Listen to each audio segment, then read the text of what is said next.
It was a quiet Sunday afternoon, the kind where the air hangs still and every sound feels like an echo. I stood by the kitchen window, watching the garden sway gently under the early summer breeze.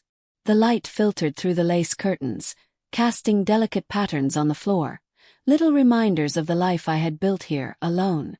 I'm Rachel, 40, a nurse, a mother, and for the past 2 years single. People say you get used to solitude. Maybe they're right. But there's a difference between being alone and being untouched. Untouched by a man's warmth, untouched by the deep, grounded presence that only a masculine energy can bring. I missed it, and not in the fleeting, desperate way people assume single women do. I missed it in my bones. In the way I reached for the other side of the bed every morning and found only cold sheets. In the way the silence lingered too long after I came home from another long shift at the hospital. But today that silence felt different. It was heavy, pulsing with anticipation. My son Tyler was coming home. He'd been away in the army for nearly 2 years. I still remember the day he left, so tall in his uniform, trying to look composed, while I clung to his collar like a mother dropping off her little boy at his first day of school. Except he wasn't a boy anymore. And when he left, I had to face that he was growing into a man, without me around to witness it. I kept the house exactly the same, as if time would freeze in his absence. His room still held the faint scent of his cologne. His posters slightly peeling on the walls, trophies gathering dust on the shelves. I didn't change the sheets. Couldn't. Every time I passed his doorway, I paused, hoping, maybe foolishly, that the sound of his voice would call out from inside. Work kept me busy. 12-hour shifts, rotating nights, double calls.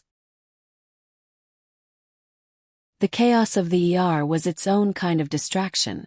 But even there, in the blur of flashing lights and hurried footsteps, I'd catch myself drifting, wondering where he was, if he was safe, if he still remembered how I used to sing to him when he was little.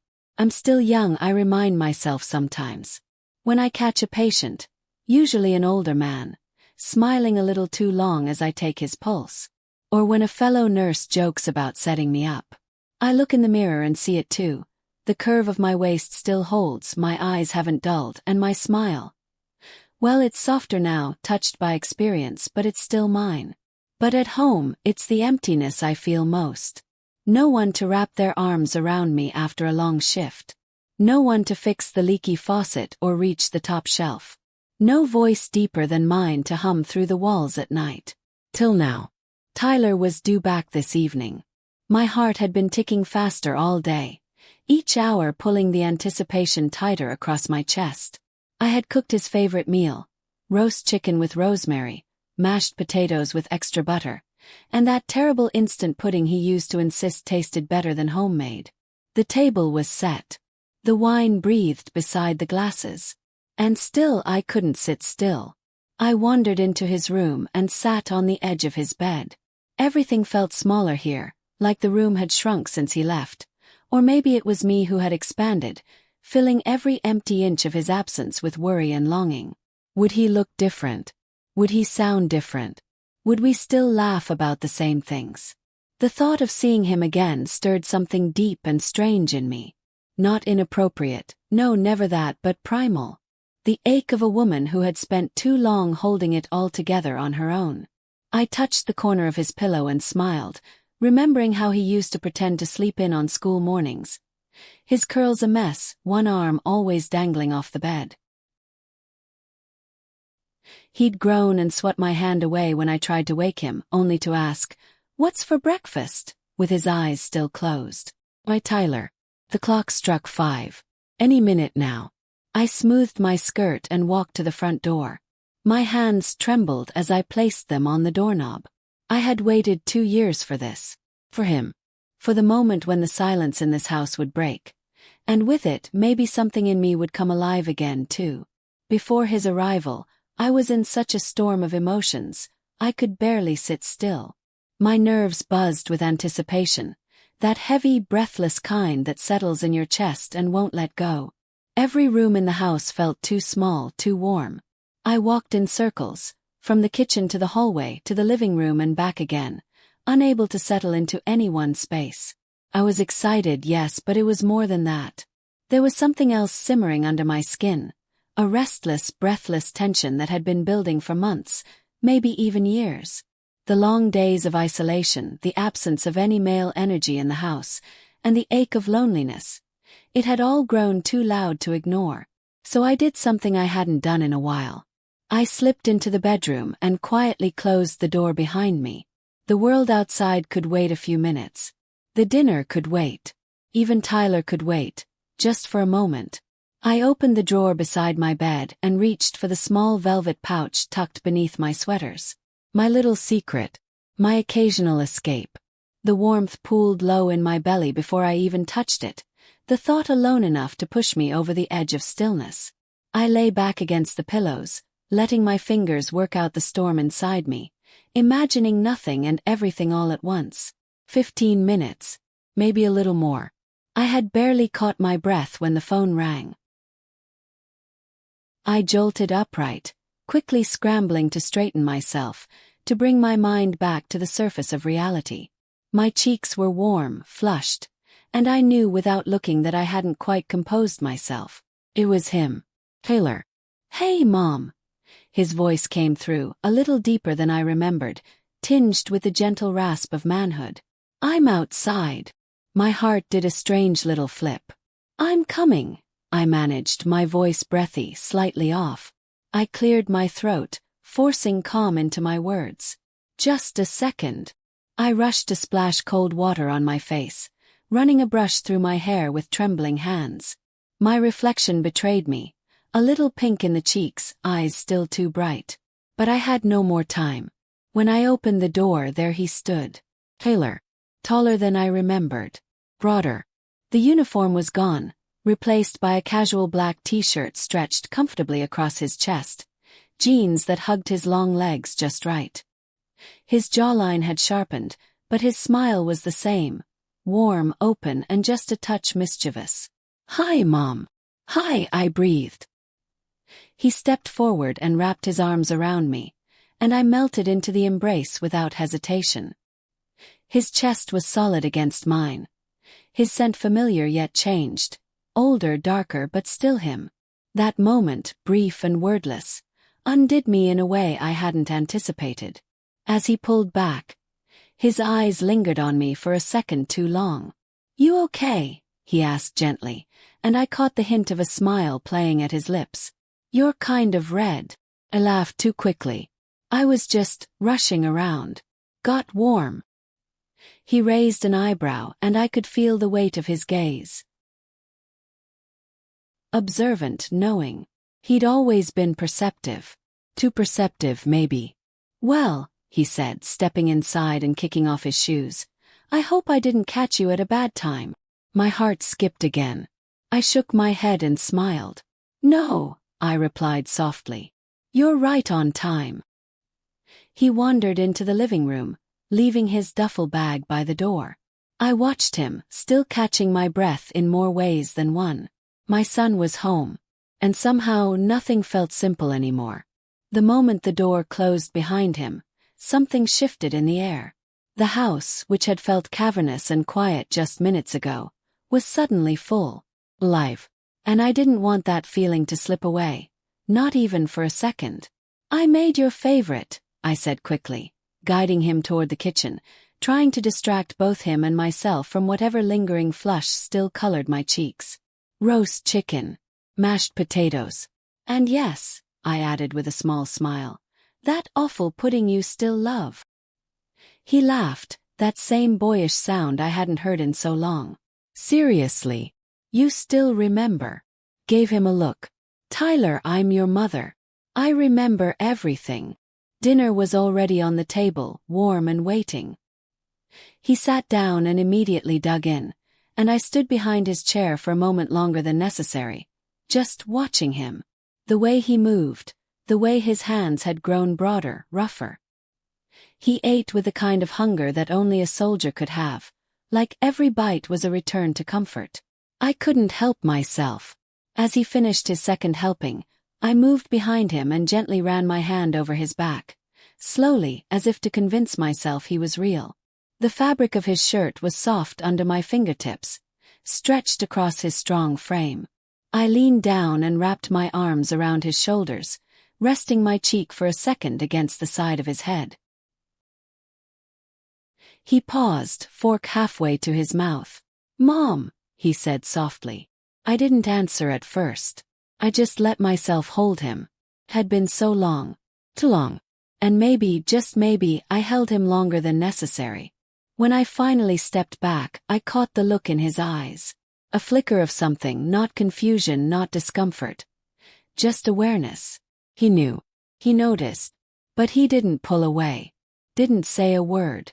Instead, he smiled, slow, gentle, and with something almost tender in his expression. "I missed you too," he said simply. I busied myself cleaning the dishes, suddenly needing to occupy my hands.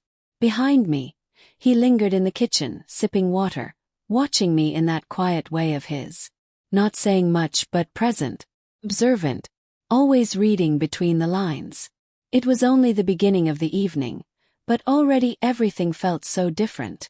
He was home, and I wasn't sure what surprised me more, how much I had missed him, or how natural it felt to have him near me again. After dinner, the house settled into that soft quiet that only comes after a full meal and a long-awaited reunion. Tyler stretched, yawning as he made his way into the living room. He dropped onto the couch like a man twice his age, his body sinking deep into the cushions. "Finally," he sighed, tossing his head back.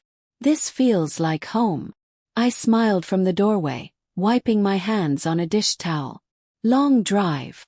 Long everything," he muttered, eyes fluttering shut for a second.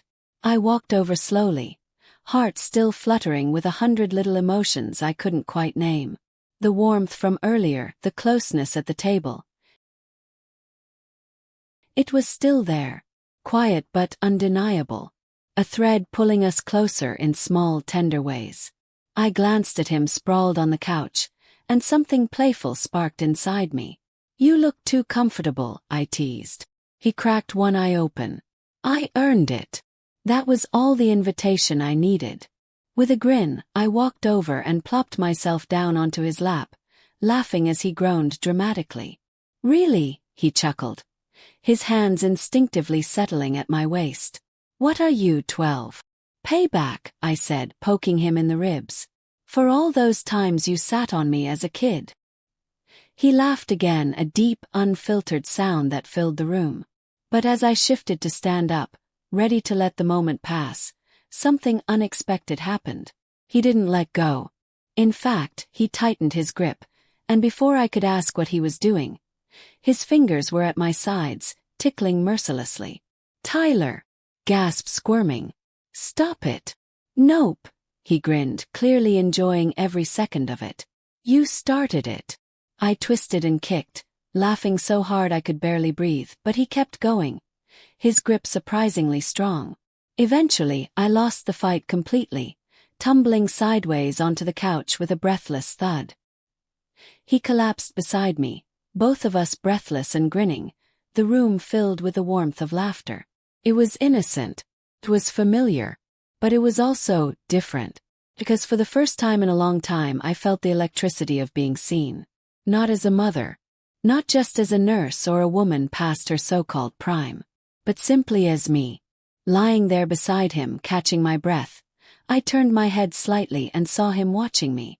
Not with surprise or guilt. Just that same quiet, unreadable look he had given me earlier. "You okay?" he asked softly, his voice steadier now. I nodded, suddenly aware of the closeness. The way our arms brushed. The warmth radiating from his body to mine. "Yeah," I murmured.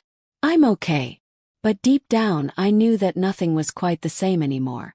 And that whatever came next, we had already stepped into it. Together. For a long moment we just lay there, side by side, caught in the quiet stillness after the laughter faded. Then gently, Tyler reached out and ran his finger along the length of my arm. Slow, absent, like someone tracing the outline of a memory. "I want to walk through the rooms," he said, his voice barely above a whisper. "Remember everything." I missed home so much. Before I could respond, he sat up quickly, stretched, and left the room with a quiet, purposeful stride. I stayed behind, breath still catching at the edges of my chest. But then something inside me jolted. A sudden awareness like cold water poured down my spine. The bedroom. I had left everything in plain sight. Ugh. Still lying on the neatly made bed, the covers pulled tight around it as if to frame the proof of what I'd done earlier, when I was too restless to sit still, too warm to think clearly. Panic surged through me. I jumped up and hurried toward the bedroom, heart pounding with each step. As I turned the corner into the hallway, I saw him already there, standing at the edge of my bed. In his hands was the small, unmistakable shape I had forgotten. He turned to face me, his expression unreadable at first. Not mocking, not shocked. Just calm. A little too calm. "So," he said, his voice low and even. "This is what you were doing while waiting for me." I stopped in the doorway, frozen. My breath caught in my throat, and the heat rose from my chest to the tips of my ears. Tyler, I didn't think. I began, but he held up a hand. He wasn't angry. He wasn't uncomfortable. He was simply curious. His eyes flicked toward mine and held them. Then he did something that caught me completely off guard. He smiled, small, sure, and quiet. "Come here," he said gently. "Show me how it works." I didn't move at first. My legs were too heavy, my chest too tight. But then my gaze drifted downward, just for a second, and I noticed the tension in his posture, the way his hand curled slightly at his side, the unmistakable shift in his breath. I wasn't the only one affected by what had just passed between us. Before I could think, I stepped forward. And he reached for me. His arms wrapped around me with a kind of gravity that felt both tender and unshakable. His scent was warmth and familiarity. His hands found the small of my back, pulling me closer, and then he kissed me. Softly, deliberately, and everything in my world went still. It was not a question. It was not a mistake. It was something that had been waiting quietly between us, unspoken, unnamed, until it finally stepped forward.